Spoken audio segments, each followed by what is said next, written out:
Gary Stevenson's going like mega viral at the moment. We talked about him on Novara, and I'm going to talk about him right now. But the reason why I'm talking about him is because he went and had a debate with a guy called Daniel Priestley, who describes himself as an entrepreneur accelerator, which means fuck all, honestly, quite frankly, as far as I'm concerned, about the efficacy of tax rises and of redistributive economics on inequality, the state of the UK economy, and of course on the reasons why UK has such a poverty problem, and about what advice we should be giving to people in terms of dealing with their own economic situations. And basically, Daniel Priestley is one of these entrepreneur bellend types who think that the only thing that matters is individual agency and going out and starting a business, and doesn't understand collective action, doesn't understand collective bargaining or the interests of the working class or class politics at all. It's all neoliberal aspiration politics, quote unquote, bumwash, right? And he put out a video on his own YouTube channel responding to a bunch of the claims people made in the video, putting out a more kind of succinct explainer on his positions, and we're going to debunk it right now. We're going to debunk it because this guy is wrong about basically everything. Let's have a watch. Hey there, it's Daniel Priestley here. I was recently on Diary of a CEO where I debated Gary Stevenson and Stephen Bartlett hosted a great discussion. The reason that I went on that show is because I feel really passionate about this idea that anyone can improve their circumstances, especially through entrepreneurship. Gary It's so frustrating because not everyone can. Every single entrepreneur is rich off of the surplus value of the labour of the people that they employ. No entrepreneur would be successful if all of their employees left to become entrepreneurs, right? The division of labour under capitalism is between the bourgeois and the proletariat, those who own the means of production, and those who sell their labour to the people who own the means of production for a wage, right? This is the foundation of capitalism. The idea that anyone could potentially become an entrepreneur and get rich, no one is disputing this claim. Literally nobody is disputing this claim. But first of all, the ability for you to be able to become one relies on seed capital, which the access for this is far more skewed in favour of the rich rather than the poor. And second of all, not everyone can do, because that's not how the bloody economy works. If everyone's out there trying to be an entrepreneur accelerator like this guy, then who's going to be out there doing the caring or the nursing or the teaching or the welding or the bus driving, you know? Who's going to be out there doing the important jobs that require wage labour if everyone's out there trying to make the next technology app that's going to revolutionise the world? He's just ignoring the entirety of Gary Stevenson's point by trying to talk about the very few who do become entrepreneurs rather than the rest of the country and the rest of the population and the rest of the economy that have to sell their labour to these entrepreneurs in exchange for a wage. And they're the people who are being immiserated and who now, in a different economic realm, cannot be a homeowner and cannot get by for basic necessities. And that's the problem. Gary released a video about a year ago that I watched where he said the only way to be successful is to be born into the right family and to have a rich father who gives you all the money. And I know as an entrepreneur that that's not true for me, and it's not true. Yeah, but it's true for most people. The biggest predictor of people's wealth in adulthood is the wealth of their parents, right? Social mobility is down in this country. The highest countries for social mobility are social democracies that redistribute wealth, that have a generous social safety net, that give people the room to try and fail, right? That's the best way of doing it. The social democracies in Northern Europe and in Scandinavia, for example, and the Nordic countries, like the Nordic model, has the best social mobility, right? But the class system in the UK and the divergence of wealth has shown that it is easier to be wealthy through inheritance than it is through hard work. As simple as that. For most of the entrepreneurs that I've ever interacted with over the last 15 years. And I hate that message. I don't want people to feel that it's not possible to be able to get ahead. If you look... No one's saying this. Literally, he's never said it's impossible.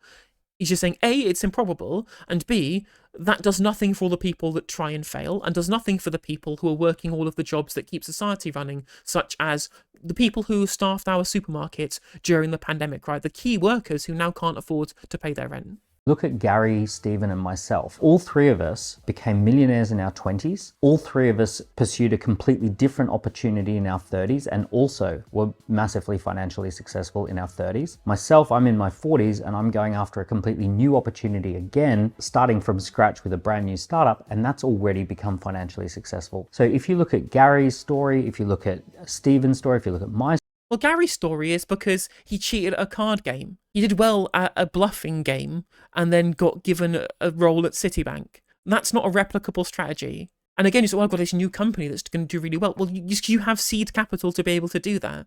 That is not the case for the majority of people who are out there, pulling pints or making coffees in Starbucks or driving delivery for Amazon. And it's even harder, as he said in the podcast, to go out there, get a job and use the money from that job to be able to start a business, because people are living paycheck to paycheck on current wages, because rents are incredibly high and wages are too low because we don't have proper collective bargaining in this country. Story, the three of us are sitting around debating whether there's social mobility or not, and all three of us have demonstrated time and time again that there is just a lot of social mobility. But there's some big data. This is classic survivorship bias. Well, it worked for me, why can't it work for everybody else? Well, no, we're saying it won't work for everybody else. What we're saying is that plenty of people will not succeed, and what do you do about them? And plenty of people are working not as entrepreneurs, but as regular workers. What's your plan for them? And he has no plan. Doesn't even have concepts of a plan. Data. Let's not just go with anecdotes. Let's actually have a look at some of the data. So in the UK, 80% of millionaires have not had any inheritance or gifts or loans from their family. Yeah, but most millionaires are just people who own property, and that's mostly the elderly. 25% of pensioners are millionaires, because they bought council houses from the state in the 80s and live in London, for example, right? There are plenty of millionaires who are just people who own normal houses in London who bought them during the 80s and 90s. We're talking about people who are the multimillionaires and billionaires. Most of these people are not self-made. If we look at the US rich list, which is like a list of obscenely wealthy people, absolutely wildly wealthy people, the vast majority of people score very high on something called the self-made index. So Forbes actually look at how self-made are you? Are you someone who inherited everything, or are you someone who started with absolutely nothing? And they give you a score on 1 to 10, and 267 out of the 400 are people who score 6, 7, 8, or 9, or 10, which means... Right, let me check out this nonsense. Forbes, I'm sure Forbes are definitely a very verifiable fact-based organisation for this. Forbes Self-Made Index. Hang on a minute. Hang on a minute. Whoa. Right, okay, hang on a minute. To score a 7, self-made who got a head start from wealthy parents and moneyed background. If you've got a head start from wealthy parents and a moneyed background, you are not fucking self-made. Oh my God. Number 8, self-made came from middle class or upper middle class background. And Jeff Bezos got fucking a seed loan. What? It's so funny that he just goes, well, this means this and this means this. And you look at the actual list and they say self-made but had wealthy parents and came from moneyed background and had a head start. I'm sorry, this is ridiculous. Only a 9 or 10 are from working class backgrounds or who grew up poor. This phrase, self-made who got a head start from wealthy parents and a moneyed background, that's crazy. You cannot call yourself self-made if you have a head start from wealthy parents. This is literally the opposite of self-made. And on top of this, as a broader philosophical point, there is no such thing as any self-made billionaire, because every single person who got rich did so because they had a public realm there to sustain them, right? I've made this point on stream before, I'll make it again right now. The way in which wealth and commodities is created in society, the way value is created in society, in kind of a basic level in terms of economic definition, is from the production function, right? There are all 4 things that go into creating commodities in a capitalist economy, and that is nature, labour, capital, and total factor productivity, okay? The first 3 should be very easy to explain in terms of how these things go into the production process, but total factor productivity broadly can be described as the grand accumulation of the knowledge and technology that's been created to facilitate the production of commodities, right? Through all of human existence up until now, that's what total factor productivity means. So if we find a better way of working that then gets taught to everybody, that makes things more efficient as a working base, that factors in. So for every single capitalist who got wealthy, from owning capital, that's a tiny, tiny fraction of the broad scale of a production function that allowed them to get that wealthy, right? Because everything else is the accumulation of human knowledge up to that point, on top of a public realm with functioning schools, hospitals, roads, to make sure that the workers they employ are healthy and educated, that they can draw on these people to be able to, again, extract their surplus value to create the profits in the first place, and they have a public realm with which to transport their goods around, their goods and services around.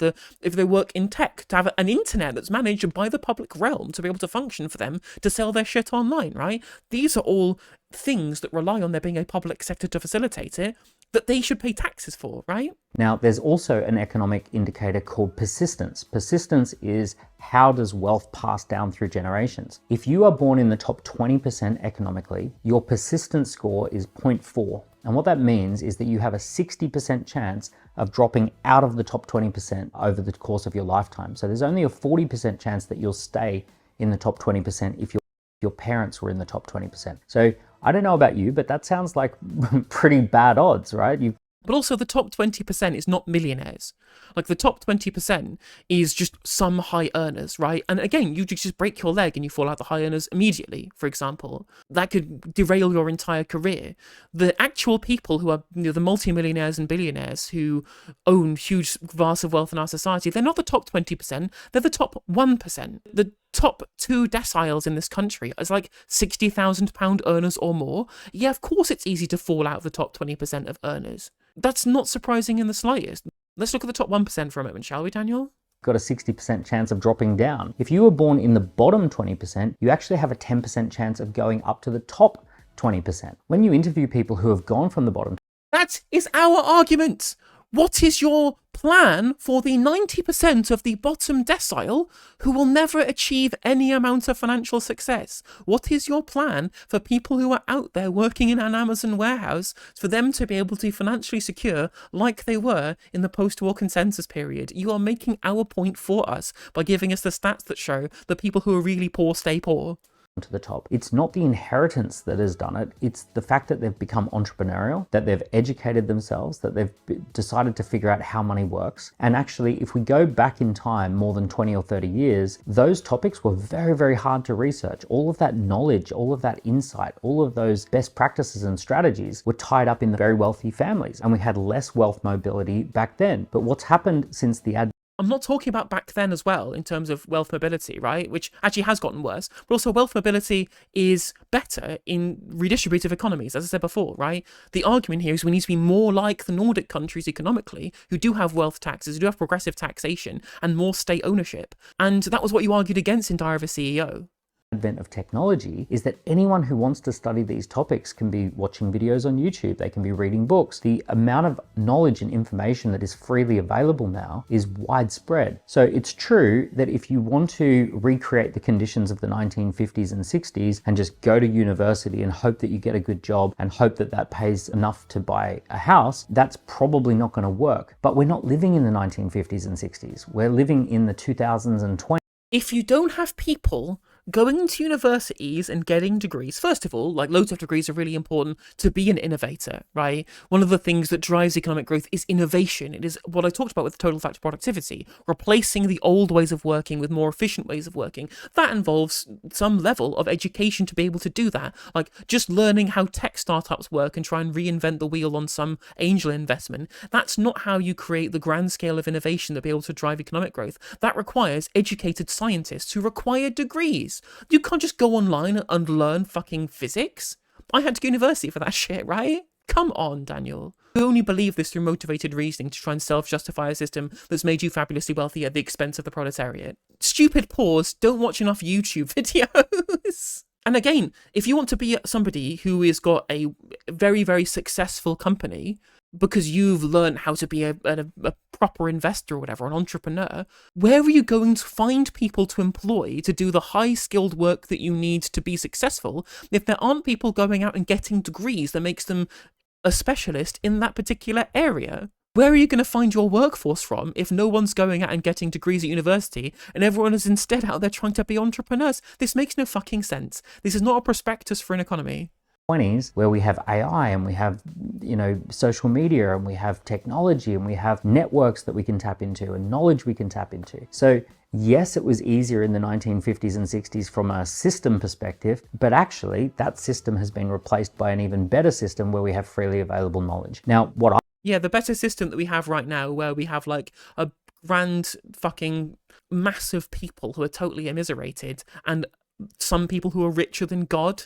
I'm seeing, because I work with a global group of entrepreneurs, is I'm seeing people who are born in Africa and India and Southeast Asia who get onto the internet and they start learning about entrepreneurship and investing and those sorts of things. And there is a meteoric rise that's happening all over the world of people who are becoming more entrepreneurial and more affluent. And we're actually seeing that there's a global increase in affluence, a global increase in wealth because of this democratization of knowledge and this sharing of information. So one of the things that we all have to do is take personal accountability.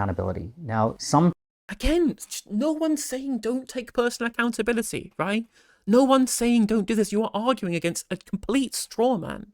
Again, what you're arguing for is no participation in the political process, no amount of collective action, no joining trade unions, no amount of class politics to benefit the people who do the work who make you rich. All you're advocating for is forget all of that. All you have to do is just bootstrap yourself into wealth. And no one's saying that you shouldn't have ambition. Nobody is saying, not even Gary Stevenson is saying you shouldn't take personal accountability and personal responsibility.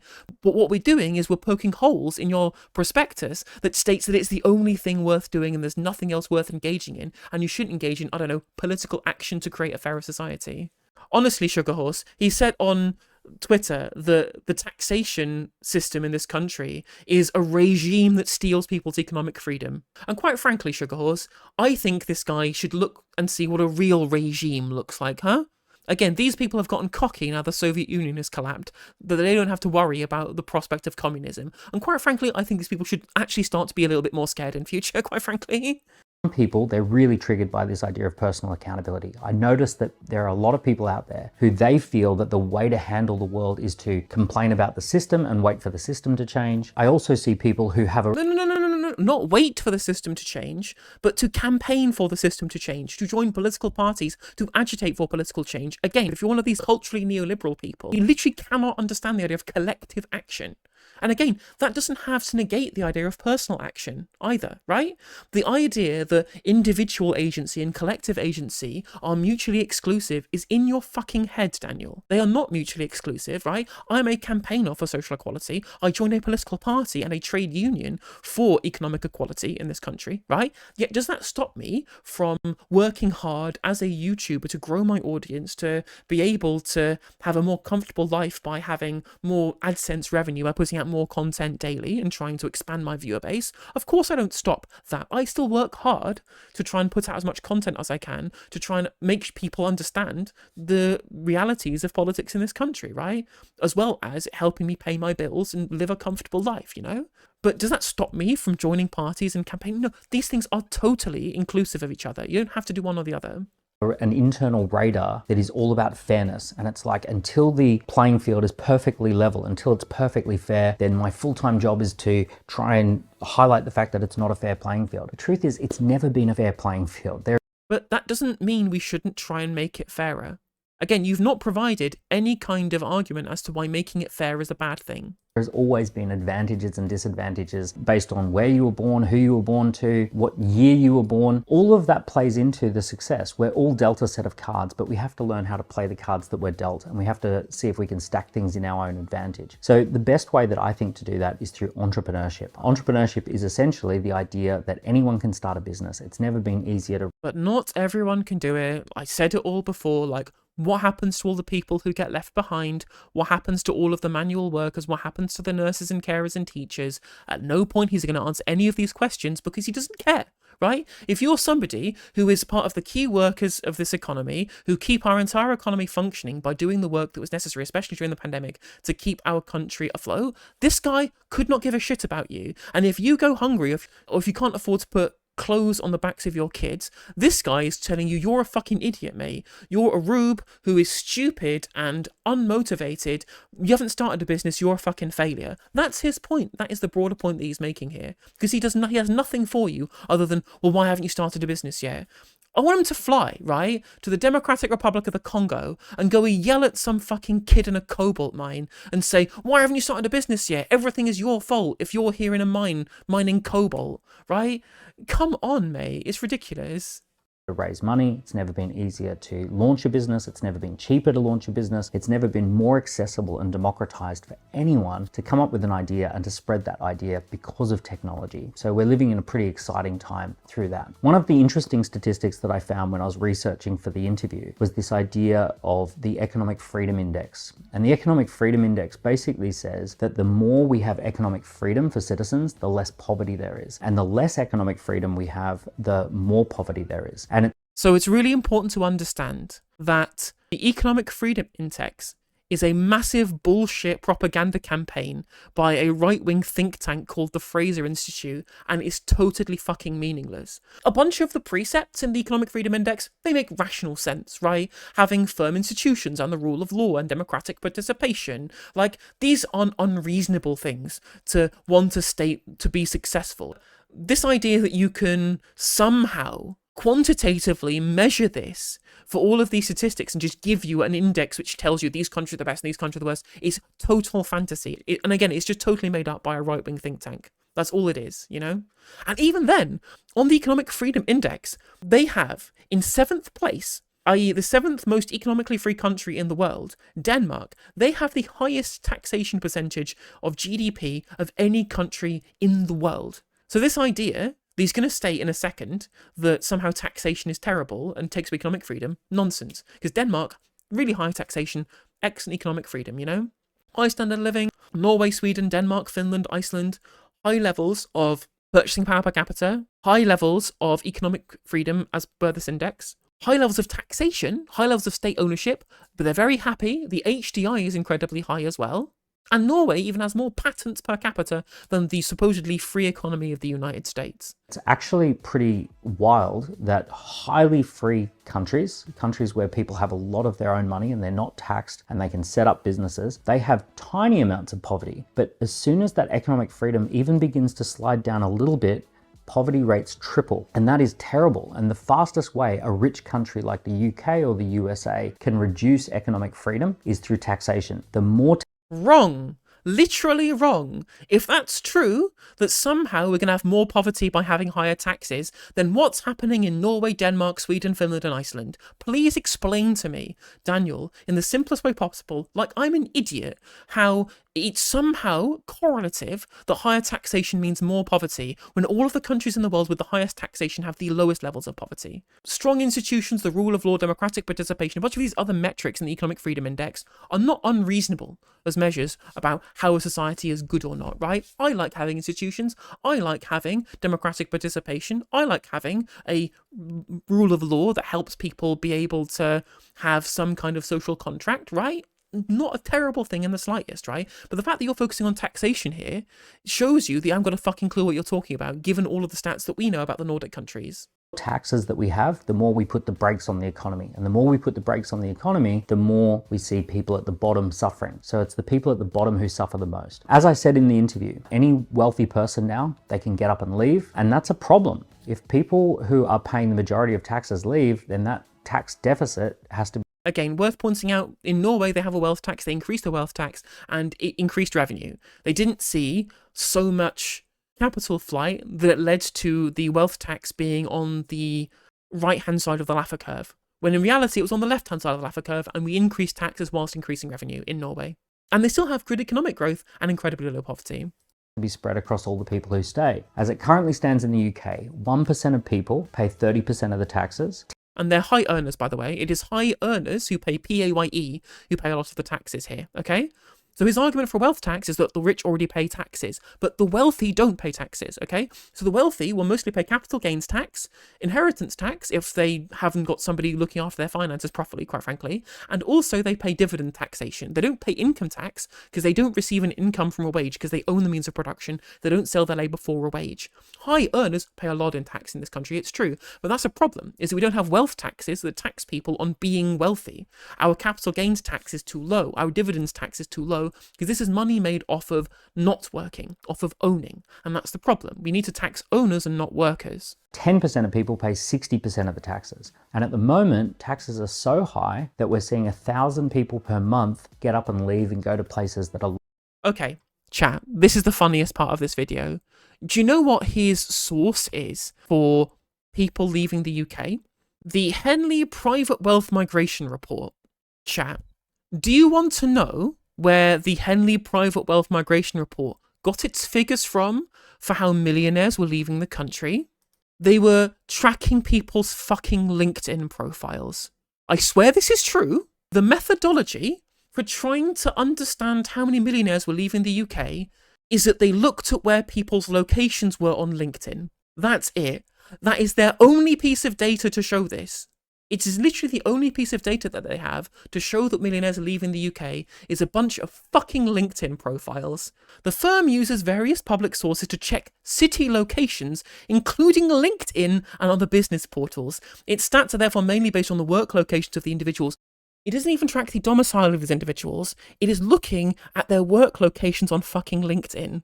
Honestly, I shit you not, right? That is his data source for this fucking made-up statistic that 1,000 millionaires are leaving the country. Some locations on LinkedIn. I just want people to remember this.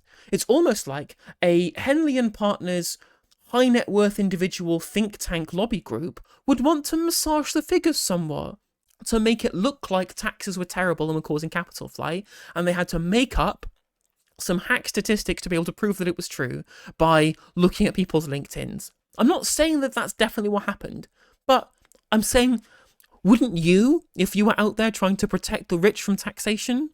Just a thought.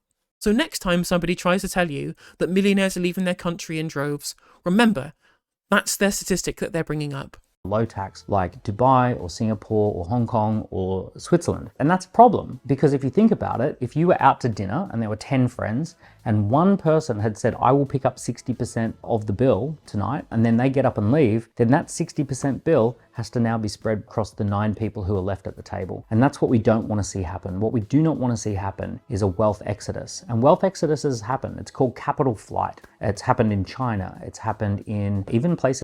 And again, his stats for China is the same as this, right? It's this fucking LinkedIn search where they say, 9,000 millionaires or high net worth individuals have left China in their outflows of 2024 report, again, based off of LinkedIn reports, you know? Places like the USA, in California, people left California because taxes were too high. It's happened in France, it's happened in Sweden. Any place that goes past a certain threshold with high taxes, they see people leaving. In fact, it actually happened here in the UK. In 1976, we got ourselves into a terrible situation through high taxes. In the early 70s, no, in 1976, we were in a terrible position because we were in the middle of an oil crisis and a inflationary crisis because we backed Israel in the Yom Kippur War, and therefore there was an Arab boycott that pushed up energy prices and caused stagflation. This has nothing to do with taxes. I know people like to demonize Harold Wilson. There was almost a coup to get rid of him. Funny fact, right? That it was to do with the oil crisis and what happened in the fucking Arab-Israeli war. What the hell are you talking about, Daniel? we bumped taxes right up above 80% for the richest people, and they left. The Rolling Stones left, and the Kinks left, and Led Zeppelin left, and Dire Straits left, and Cat Stevens left. Those are the famous ones, but a lot of the businesses moved into the British Overseas Territories. A lot of companies that were in the UK sold their ownership at that time over to American companies, and they got out of the business. And what we ended up with is a bankrupt country. We actually needed IMF, International Monetary Fund. And that was because of the energy crisis and the stagflation. That was the whole point. It was nothing to do with the fact that we had all these people leaving the country. And again, wouldn't you leave the country if things were unaffordable and there were strikes every day and there was a 3-day week or whatever, and the bins weren't being collected because of a giant economic mess that was caused by terrible foreign policy decisions that were taken fucking before even Harold Wilson was elected as Prime Minister? Fund bailouts in 1976 because things had gone so bad. So in the 1960s, we had the swinging 60s where we were finally getting an economic boom, and then we ruined. All of those people were still subject to high taxes in the 1960s. Hang on a minute. The highest rate of income tax peaked in the Second World War at 99.25%. This was slightly reduced after the war and was around 97.5% through the 1950s and 1960s. It was cut in 1971 to 75%. So the taxation was higher in the 1960s than in the 1970s for the top marginal rate of income tax. He's literally just completely wrong about literally everything that he says. He's just this fucking bullshit machine. It's impressive just how wrong he is about literally everything. Ruined it through high taxes, and I'm seeing the same thing happening today. So look, when you watch me debating Gary, I am not saying that there's not economic problems. There are definitely economic problems, and those economic problems really suck. It is not cool that people can't get a house, food is expensive, that electricity is expensive. I started my career, I started out as an adult, living on a concrete floor with a mattress on it, delivering pizzas, working at McDonald's, door knocking for a roof insulation company. I was working 4 jobs and I still could barely survive. I know exactly what it's like to go down to a butcher and ask if they have offcuts that they can give you cheap. I know exactly what it's like to go to the fruit and veg shop and see if they've got throwaway boxes that I can buy for a couple of dollars and to try and turn that into some food. I know exactly what it's like to not be able to afford to do anything. I've been in that position myself. The key thing here is that I want that to improve. I want widespread affluence, and the data that I have access to, the data that I've seen, says that high taxes makes things worse for people at the bottom. And he's provided none of this evidence here at all. His entire evidence is one report by one think tank that states that the 7th most free country in the world for the Economic Freedom Index, the thing that he has stuck his mast on as the single metric to decide whether things are good for people at the bottom or not, and they have the highest taxes in the world. His own data, not one that I'm looking at here, because I'm looking at other information like the Human Development Index, for example, or higher purchasing power per capita, you know? His Economic Freedom Index metric that he is using, he's brought this to the table, says that Denmark, the most taxed country in the world, is 7th highest in this metric. He's literally providing data that disproves his own point. And again, he's said, well, I understand what it's like to work 2 jobs, and you are providing literally 0 solutions for anybody who is unsuccessful at being an entrepreneur. If you fail at being an entrepreneur and then you're having to go around working at McDonald's again, this guy's got fuck all for you. He doesn't care about the working class at all. And high economic freedom makes things better for everybody. And that's what I'm arguing for. So look, I know there's going to be people who hate my point of view. There are people who think that I'm not hating the rich enough, that I am rich, that I'm just trying to avoid paying taxes myself. I'm just selfish. You know, it's okay for me because I'm doing fine and I just don't care about anyone else. I know there are going to be plenty of people who say that, but that's just not where I'm coming from. But it is, as has been shown by everything that I've just said. Otherwise, you'd pay your taxes gladly and have a public realm and a welfare system that brought people out of poverty, which has been shown to continue to be successful in all of the countries that you say are most economically free. They have good welfare states. If you want to look at a successful economy that provides a high standard of living for everybody and has high levels of economic freedom, again, look at the Nordic countries. It's very simple. And again, on top of that, has been pointed out in chat by a Swedish resident, one of the main things that allows for a working class that can afford to live, that can have good wages, that pay for a good standard of living, is trade union membership. It is collective bargaining, right? You look at the Nordic countries and you see high levels of sectoral bargaining and union density that we do not have in the neoliberal West, like America and in the UK. And that is the decline in the bargaining power of workers and the reduction in workers' wages, the reduction of workers' spending power, and the reduction of workers' living standards. And that is something you can't individually agency yourself into getting. You have to utilize collective agency, which you have approached at 0 points in the entirety of your video, or indeed at the entirety of the point of the debate you had with Gary Stevenson. Hey there, if you enjoyed the video, make sure that you like and leave a comment. That helps the video out in the algorithm. If you subscribe and ring the bell, it'll let you know when I go live. I stream every day on YouTube and Twitch. You can also follow all of my socials down in the description. And if you want to support me in a more financial manner, there's a join button for memberships. It's just 99p. to be a member on YouTube, as well as a Patreon, and there's some merch there as well. And hopefully I'll catch you on the next video. Take care.